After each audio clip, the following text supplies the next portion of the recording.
প্রতি ঈদে নতুন নোট ছাড়া হয়।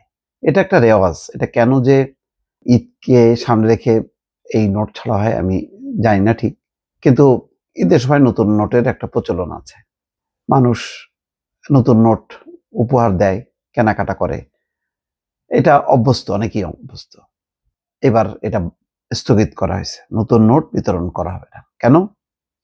যেগুলি আ আছে, জমা আছে, অনেক ছাপানো নোট আছে। সেখানে শেখ মুজিবুর রহমানের ছবি আছে। যেহেতু শেখ মুজিবুর রহমানের ছবি আছে নোটের উপরে, টাকার নোটে, সেই কারণে এবার নতুন নোট বাজারে ছাড়া হবে না ঈদের সময়। এটা কেন?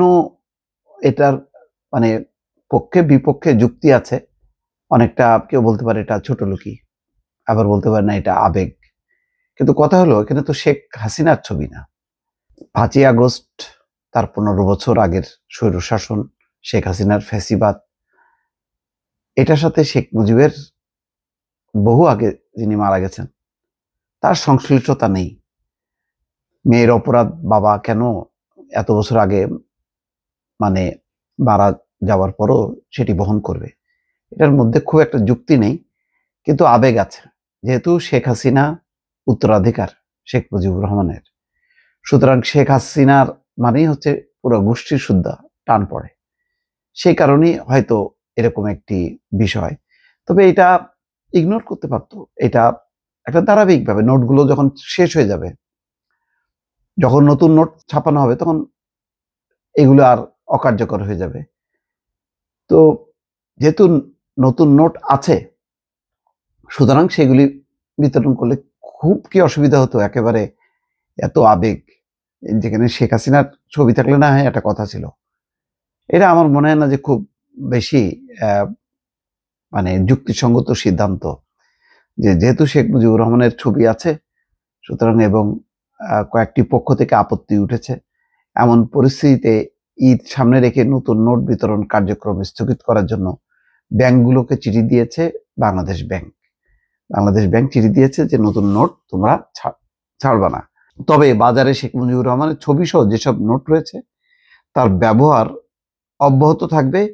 কেন্দ্রীয় ব্যাংক আগামী মাসের মধ্যে নতুন নকশার নোট বাজারে আনতে চেষ্টা চালিয়ে যাচ্ছে। তারপরে সেই নতুন নোট ছাড়া হবে। দেখেন, রাজনৈতিক এখন বিএনপি যেগুলি করবে বা অন্তর্বর্তী সরকার, পরের সরকারে সে কিছু রাখবে কিছু রাখবে না, কিন্তু একেবারে সেগুলি ডেমোলিশ করে দাও, সেই ধারাবাহিকতা রাখবো না, সেই রিসেট বাটন টিপ দাও, সেই রিসেট বাটন এই সব জায়গায় আমার মনে হয় এটা খাটে না। এগুলি এত ছোটখাটো বিষয় নিয়ে ব্যস্ত না থেকে বরং দেশের অর্থনৈতিক পরিস্থিতি, ব্যাংক ব্যবস্থাপনা, সরকারের মধ্যে সমন্বয়হীনতা, এই যে একজন বিশেষ সহকারী পদত্যাগ, এটা তো খুব সিগনাল এইগুলি। এবং হয়তো আগামীতে আরো কয়েকজন উপদেষ্টা পদত্যাগ করতে পারেন। এরকম বিশৃঙ্খল অবস্থায় সবাই যার যার সম্মানের জায়গা থেকে এসে এরকম একটা মানে গর্তে পা দিতে চাইবে না, সে এরকম কাদার মধ্যে কেউ পড়তে চাইবে না। সুতরাং সরকারের মৌলিক জায়গাগুলোতে ঠিক করা দরকার। এইসব গুলো নিয়ে খুব বেশি বাড়াবাড়ি না করাই ভালো। এগুলি মানুষ ভালোভাবে দেখে না। ৫ই আগস্ট ৩২ নম্বরের বাড়ি ভাঙাটা যেভাবে দেখেছে মানুষ, তখন একটা উৎসব, কিন্তু ৫ই ফেব্রুয়ারির ঘটনাটা কিন্তু সেভাবে দেখেনি ভালোভাবে। এগুলি মাথায় রাখতে হবে। পাবলিক পারসেপশনটা মাথায় না রাখলে মুশকিল। আপনি আপনার মতন করে চলবেন, আপনার ইগো দিয়ে, আপনার এক ধরনের মানে কি বলে গোয়ার্তুমি দিয়ে, এটা ঠিক না। ভালো থাকবেন। আল্লাহ হাফেজ।